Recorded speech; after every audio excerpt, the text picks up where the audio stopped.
எனக்கு வந்த ஒரு பேஷண்ட்டு, அவங்க வந்து ஒரு டாக்டரோட டாட்டர் தான்.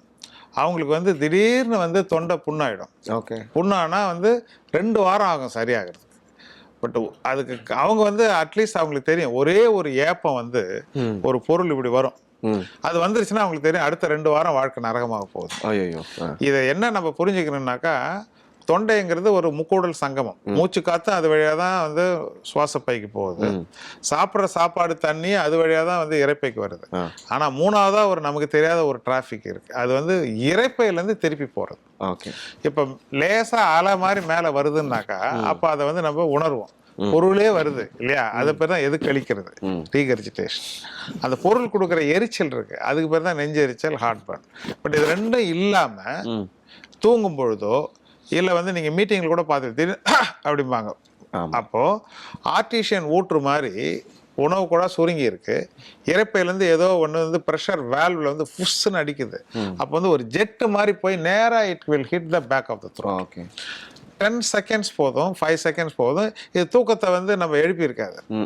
ஆனால் அன்ஃபார்ச்சுனேட்லி அந்த போன வந்து அந்த ஒரு 2 ml ஃப்ளூயிட் வந்து ஒரு ஜெட்டு மாதிரி அடிக்குது இல்லைங்களா, அதில் வந்து அமிலம் இருக்குது. அமிலம் இருந்தாலும் பரவாயில்ல, பெப்சின் இருக்குது. ஓகே. பெப்சினுங்கிறது நம்ம சாப்பிட்ட அந்த புரோட்டீன், பருப்பில் இருக்கிற புரோட்டீனையும் சிக்கனில் இருக்கிற புரோட்டீன், எக்கில் இருக்கிற புரோட்டீனை சல்லி சல்லியாக உடைக்கக்கூடிய ஒரு வீரியமான ஒரு என்சைம் பெப்சின். ஆமாம். அப்போ புரதத்தை வந்து உடைக்கிறது செரிக்கிறது தான் பெப்சினோட வேலைன்னும் போது அது இருக்க வேண்டிய இடம் இரைப்பை மட்டும்தான்.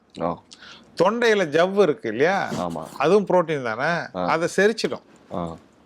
அப்போ ஒரு ஜெட்டு அடித்தா 2 வாரம் 3 வாரம் ஆகும் நம்ம ரிப்பேர் பண்ணிக்கிறதுக்கு.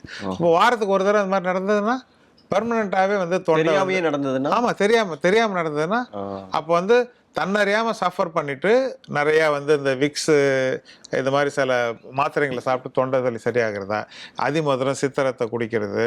அப்புறம் இஎன்டி கிட்ட போவாங்க.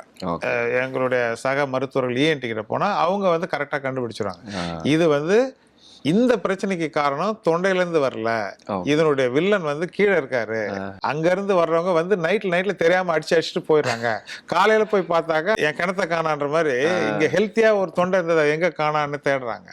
ஆனால் கல்பிரிட் வந்து நாக்டர்னல் ரிஃப்ளெக்ஸ். ஓகே. அப்போ நம்ம முதல்ல சொன்னதுக்கு போகணும், இரவில் கம்மியாக சாப்பிட்ணும், கேப் விடணும், அந்த அல்ஜினேட்ன்ற சிரப் சாப்பிட்ணும், அமிலத்தை குறைக்கிறதுக்கான மாத்திரைங்க சாப்பிட்ணும்.